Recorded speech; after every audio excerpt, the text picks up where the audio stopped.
கௌதம் கம்பீர் ஒரு சில personal ரீசன்ஸால Australia விட்டு இந்தியாவுக்கு போறாரு. கரெக்டாக India vs Australia test match 6ஆம் தேதி நடக்க போகுது. அது ஸ்டார்ட் ஆகிறதுக்கு முன்னாடியே வந்து சேர்ந்துடுவாருன்னு சொல்லப்படுது. November 28 England vs New Zealand test match நடக்க போகுது. இந்த மேட்சுக்கான ட்ராஃபியை யூனிக்காக செஞ்சு அதை ஃபோட்டோ எடுத்து ஷேர் பண்ணியிருக்காங்க.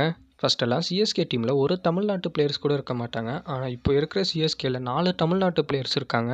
அவங்க யார் யாருன்னா ரவிச்சந்திரன் அஸ்வின், விஜய் சங்கர், குர்ஜப்னீத் சிங், ஆண்ட்ரே சித்தார்த்.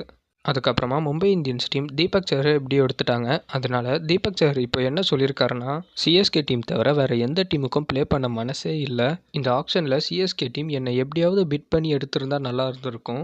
ஆனால் இப்போ சிஎஸ்கே டீமையே எதிர்த்து ப்ளே பண்ணுற மாதிரி ஆயிடுச்சு. அதனால சிஎஸ்கேவையும் டோனியையும் நான் ரொம்ப மிஸ் பண்ணுறேன் அப்படின்னு சொல்லியிருக்காரு. அவ்வளோதான் ஃப்ரெண்ட்ஸ் இந்த வீடியோ பிடிச்சிருந்தா லைக் பண்ணுங்கள், ஷேர் பண்ணுங்கள். இதேமாரி இன்ட்ரெஸ்டிங்கான கிரிக்கெட் அப்டேட்ஸ்க்காக நம்ம சேனலை சப்ஸ்கிரைப் பண்ணிக்கோங்க.